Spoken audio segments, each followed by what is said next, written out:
Euh, oui, voilà. Mon truc, c'est vraiment, je veux vraiment que...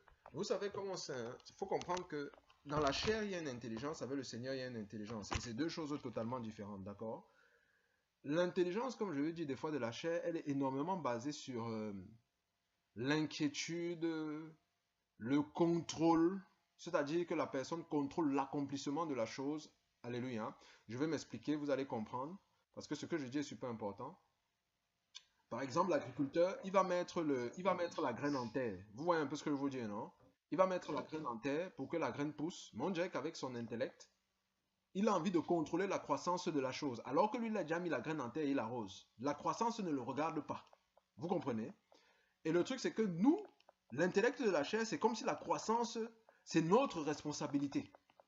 Vous comprenez? Parce qu'on ne connaît pas Dieu. Donc la croissance, c'est notre responsabilité. Ce qui fait que la personne peut demeurer dans une forme d'inquiétude concernant la croissance. Donc c'est-à-dire, c'est comme si... C'est pour ça qu'il va toujours avoir, bon, c'est sûr à 80%, c'est sûr à 99%. Vous voyez un peu ce que je vous dis, non? Pourquoi? Parce que l'homme veut contrôler la croissance de la graine. Quand je dis contrôler, ce n'est pas voir si elle grandit bien ou mal, mais c'est le fait que même le fait de croître, en fait, dans la vie qui est à l'intérieur, l'homme veut la contrôler, mais c'est impossible. C'est pour ça que ça crée un stress. Pourquoi? Parce que quand c'est comme ça, la personne prend la place de Dieu. Donc entre dans un stress parce que nous ne sommes pas la source de la vie. C'est Dieu qui est la source de la vie. Et c'est pareil justement dans toute forme de projet. Alléluia. Dans le monde, quand on est dans la chair, quand la chair vient opérer, la chair veut contrôler l'accomplissement alors que Dieu a déjà dit que non, l'accomplissement c'est sûr. Toi tu as ta portion, c'est de te battre, de mettre les choses en action. Mais concernant l'accomplissement là, si tu es dans la persévérance qui est la démonstration de la foi, donc si c'est que tu en disant je n'abandonnerai jamais, peu importe ce qui se passe, peu importe ce que je vois, peu importe ce qui est en face de moi, peu importe machin, je verrai. Ça veut dire qu'il y aura le résultat. Pourquoi? Parce que l'accomplissement dépend de Dieu.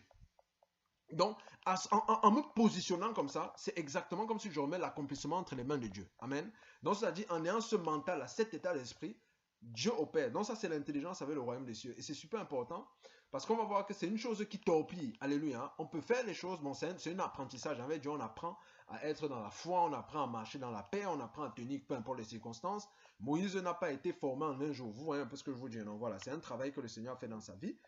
Que ce soit tous les gars là, David se lève pour aller combattre contre Goliath, alors qu'il y a des rois, il y a des guerriers qui sont là depuis l'enfance, il n'a jamais tué quelqu'un, mais il se lève, c'est parce qu'il a été formé. Quand il a bagaillé contre l'ours et le lion, il faut comprendre que mentalement, on prend des grades, on prend en assurance. C'est un peu comme quand on est à l'école, hein, voilà, quand on passe du CP au CE1, quand on arrive à l'université, on prend en assurance, c'est-à-dire on a dépassé la terminale. Donc, on prend, donc les choses de la terminale, ce sont des choses inférieures. Donc, dans la tête, on prend en assurance parce que tout est d'abord une affaire de confiance, de conviction, d'assurance. Ce qui veut dire quoi? Si David a eu à tuer le lion et l'ours, ça veut dire que concernant l'homme, parce que un contre un, l'homme et le, ça veut dire que l'ours face à l'homme, un contre un, normalement va déchiqueter l'homme. Vous comprenez ce que je vous dire, non?